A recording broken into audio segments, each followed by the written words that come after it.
আমাদের দলকে পছন্দ করো না, নাই করতে পারো, কোনো অসুবিধা নাই। তুমি চরমোনাই এলাকা থুক মারো, কোনো টেনশন নাই।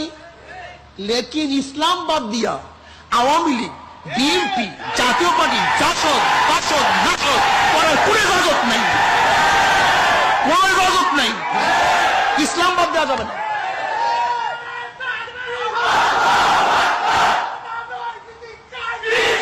শোনেন, এর জন্য মুসলমান হুঁশ থাকতে হবে। বাবার সাথে রাগ করি আর একজনকে বাবা বলার এখতিয়ার নাই। মাকে বাদ দিয়ে আর একজনকে, স্বামীর সাথে রাগারাগি করি আর একজনকে স্বামী মানবা, এজাজত নেই, এজাজত নেই। ইসলামকে বাদ দিয়ে অন ইসলামিক কাজ করা কোন এজাজত নেই। চরমোনাই বাদ দাও, বাদ দাও চরমোনাই, ছাড়ো আমাদেরকে, কোনো অসুবিধা নাই।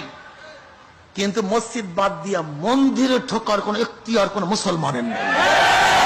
হেফাজতের প্রত্যেক মেম্বার, প্রত্যেকটি সদস্য আমরা বিএনপিকে ভালোবাসি, বিধায় বিএনপির সাথে আছি।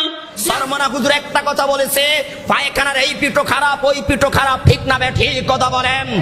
আমাদেরকে কিছু মানুষ চোখে আঙ্গুল দিয়ে দেখিয়ে দিয়েছে।